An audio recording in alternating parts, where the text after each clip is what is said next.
महाकुंभ मेले में आने वाले श्रद्धालुओं के लिए सबसे ज्यादा कौतूहल नागा साधुओं को लेकर है। दुनिया भर से आने वाले श्रद्धालुओं की सबसे ज्यादा भीड़ भी नागा साधुओं के इर्द गिर्द जुट रही है।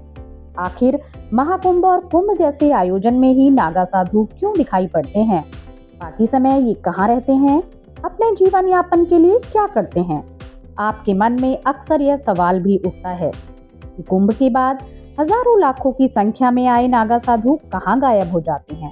कुंभ मेले के बाद नागा साधु कई जगहों पर जाते हैं। आइए जानते हैं। नागा सन्यासियों का जीवन कई रहस्यों से भरा है। नागा साधु बनने से लेकर इन साधुओं का जीवन, उनके रहने का तरीका काफी रहस्यमय माना जाता है। ऐसे में ये जानना कठिन होता है कि सन्यासी कहाँ जाएंगे। अब ये काशी जाएंगे या फिर जहां से आए थे वहां लौट जाएंगे?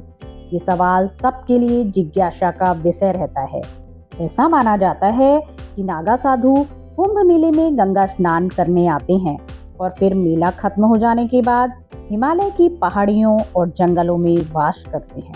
अधिकतर नागा साधु कुंभ मेले के बाद हिमालय की गुफाओं में चले जाते हैं, जहां वे कठोर तप करते हैं।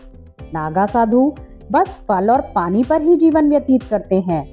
कई नागा साधुओं को खुले वातावरण में रहना पसंद होता है, इसलिए वे कुंभ के बाद तीर्थ स्थलों की यात्रा पर निकल जाते हैं।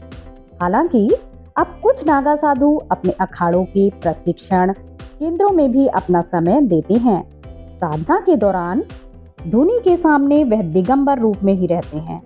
कुछ नागा हमेशा दिगंबर रूप में रहते हैं, जबकि कुछ एक वस्त्र धारण करते हैं। नागा साधु सांसारिकता से बहुत दूर रहते हैं। वे शिव भक्त होते हैं। ऐसा माना जाता है कि भगवान शिव के परम भक्त माने जाने वाले नागा साधु बड़े विध्वंसक होते हैं। अगर कोई इनके ज्यादा पास आने की कोशिश करता है या फिर इनके भेदों को जानने की कोशिश करता है तो यह अपनी तंत्र विद्या से उसका अहित कर देते हैं। यह भी कहते हैं कि नागा साधु शमशानों के आसपास गुफा बनाकर रहते हैं। ऐसी मान्यता है कि नागा साधु नग्न अवस्था में ही रहते हैं और मांस मदिरा का सेवन करते हैं। किसी भी मृतक का शव इनकी पूजा पाठ का अहम भाग होता है।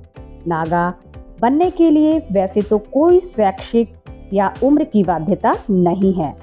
नए नागाओं की दीक्षा प्रयाग, नासिक, हरिद्वार और उज्जैन के कुंभ में होती है। प्रयाग में दीक्षा पाने वाले नागा को राजराजेश्वर, उज्जैन में दीक्षा पाने वाले को खूनी नागा, हरिद्वार में दीक्षा पाने वाले को बर्फानी नागा और नासिक में दीक्षा पाने वाले को खिचड़िया नागा कहा जाता है।